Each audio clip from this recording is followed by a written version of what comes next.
بسم اللہ الرحمن الرحیم۔ حدیث مبارکہ۔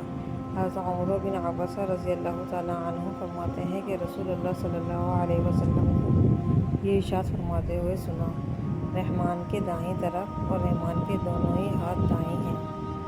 کچھ ایسے لوگ ہوں گے کہ وہ نہ تو نبی ہوں گے نہ شہید ہوں گے، ان کے چہرے کی نورانیت دیکھنے والوں کو اپنی طرف متوجہ رکھے گی۔ ان کے بلند مقام اور اللہ تعالیٰ سے ان کے قریب ہونے کی وجہ سے انبیاء اور شہداء بھی ان پہ رشک کرتے ہوں گے۔ پوچھا گیا، یا رسول اللہ، وہ کون لوگ ہوں گے؟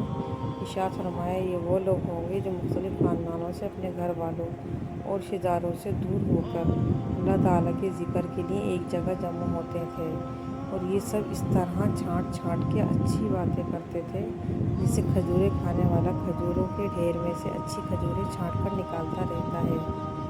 حضرت ابو درداء رضی اللہ تعالیٰ عنہ روایت کرتے ہیں کہ رسول اللہ صلی اللہ علیہ وسلم نے ارشاد فرمایا، قیامت کے دن اللہ تعالیٰ بعض لوگوں کا حشر اسی طرح فرمائیں گے کہ ان کے چہروں پر نور چمکتا ہوا ہوگا۔ وہ موتیوں کے منبروں پر ہوں گے، لوگ ان پر رشک کرتے ہوں گے۔ وہ انبیاء اور شہداء نہیں ہوں گے۔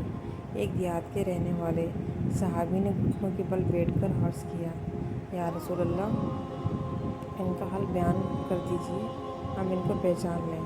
نبی کریم صلی اللہ علیہ وسلم نے ارشاد فرمایا، وہ لوگ ہوں گے جو اللہ تعالیٰ کی محبت میں مختلف خاندانوں سے، مختلف جگہوں سے آ کر ایک جگہ جمع ہو گئے ہوں اور اللہ تعالیٰ کے ذکر میں مشغول ہوں۔ حضرت ابو ہریرہ اور حضرت ابو سعید خدری رضی اللہ تعالیٰ عنہ دونوں حضرات اس بات کی گواہی دیتے ہیں کہ نبی کریم صلی اللہ علیہ وسلم نے فرمایا، جو جماعت اللہ کے ذکر میں مشغول ہو، فرشتے اس جماعت کو گھیر لیتے ہیں، رحمت ان کو ڈھانپ لیتی ہے، سکینہ ان پر نازل ہوتی ہے، اور اللہ تعالیٰ ان کا تذکرہ فرشتوں کی مجلس میں فرماتے ہیں۔